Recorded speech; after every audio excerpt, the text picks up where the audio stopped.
Достар, баршаңызға сәлем. Бүгін сіздермен түнде терлеу қандай дерттің белгісі туралы сөйлесетін боламыз. Маған подписка жасап, лайк қойды ұмытпаңыздар. Ең бірінші белгісі гормондық өзгерістер. Әйелдер етеккір келетін уақытта себепсіз терлейді. Етеккір кеткен соң бәрі қалпына түсу керек.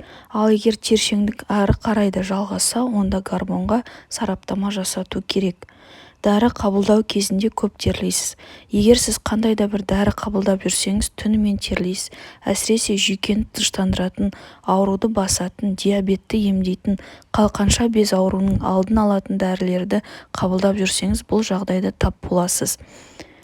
Негізінде дені сау адам дәрі ішкеннен терлемейді. Сондықтан да дәріні ұсынған дәрігерге жағдайды айту керек. Себебі бұл дәрі сіздің дертіңізге әсер еткенмен денсаулығыңызға зияны тигізуі әбден мүмкін.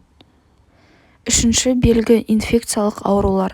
Ағза инфекциямен күресіп жатқан кезде вирусты, бактерияны және дене қызуын шығарады.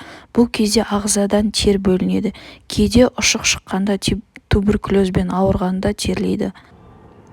Алайда сіз ешқандай инфекциялық аурумен ауырмасаңыз да терлейтін болсаңыз, онда мына аурулардан сақтанған жөн.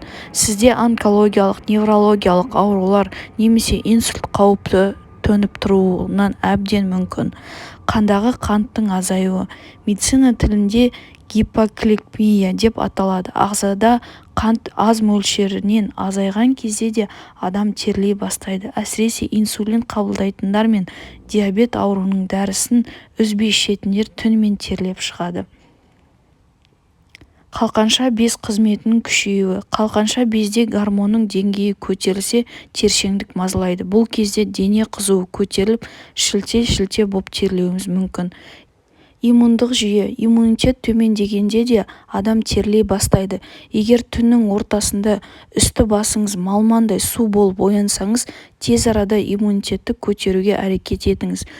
Өзіңіз білетіндей, иммунитет әлсіреген кезде ағза ауруға қарсы күресу күшінен айырылады. Гормондардың өзгерісі, ағзаға инфекция түсуі, диабет ауруының алғашқы белгілері тер арқылы көрініс береді екен.